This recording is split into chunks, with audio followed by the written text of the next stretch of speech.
ஒரு பாக்ஸ் நம்ம எடுத்து வச்சுக்கலாங்க. பாக்ஸுக்குள்ளே பார்த்தீங்கன்னா ஒரு 4 ரூபா பேக்கெட் கம்போர்ட் கட் பண்ணிட்டு இது ஃபுல்லாக நீங்கள் சேர்த்துக்கோங்க. உங்ககிட்ட பெரிய டப்பால கம்போர்ட் இருந்துச்சுன்னா ஒரு மூடி போல் மட்டும் நீங்கள் கம்போர்ட் நீங்கள் சேர்த்துக்கோங்க. இந்த மாதிரி நீங்கள் கம்போர்ட் ஃபுல்லாக நீங்கள் சேர்த்துட்டு இந்த கவர் உள்ளுக்குள்ளே கொஞ்சமாக நம்ம தண்ணி ஊற்றிட்டு அழைச்சிட்டு இந்த கப்புக்குள்ளே நம்ம ஊற்றி விட்டுக்கலாங்க. அதுக்கப்புறம் நம்ம கவரில் சைடில் வச்சுட்டு ஒரு கிளாஸில் நம்ம தண்ணி எடுத்துக்கலாம். தண்ணி எடுத்துட்டு இந்த பாக்ஸ் உள்ளுக்குள்ளே நம்ம அப்படியே ஊற்றிக்கலாங்க. இந்த மாதிரி நம்ம தண்ணி ஊற்றுனதுக்கு அப்புறம் இது கூடவே நீங்கள் 2-3 சொட்டு போல் மட்டும் நீங்கள் டெட்டால் நம்ம சேர்த்துக்கலாங்க. டெட்டால் நீங்கள் சேர்த்ததுக்கு அப்புறம் பார்த்தீங்கன்னா இட்லி சோடா ஒரு 1/2 டீஸ்பூனுக்கு மட்டும் இது கூடவே நீங்கள் அப்படி நீங்கள் சேர்த்துக்கலாம். சேர்த்துட்டு ஒரு ஸ்பூன் வச்சுட்டு நல்லா நம்ம கலக்கிட்டுக்கலாங்க. இந்த மாதிரி நல்லா கலக்கிட்டு ஒரு 5 நிமிஷம் போல் அப்படியே விட்டுருங்க.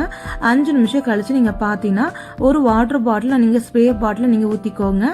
இந்த டிப்பு எதுக்காக நீங்கள் சொல்லி பார்த்தீங்கன்னா நம்ம வீட்டு கிச்சன் டைல்ஸ், அதுக்கப்புறம் கிச்சன் மேடை, கிச்சன் அடுப்பு, அது மட்டும் இல்லைங்க ஃப்ரிட்ஜு, ஓவன் எல்லாமே துடைக்க இந்த லிக்விடை கொஞ்சம் நீங்கள் ஸ்ப்ரே பண்ணி நீங்கள் துடைச்சா போதும். நல்லா பலன்னு இருக்குங்க. கிச்சன் ஃபுல்லாக நல்ல ஒரு வாசனையாக இருக்கும். கண்டிப்பாக இந்த டிப்பை நீங்கள் ட்ரை பண்ணுங்க.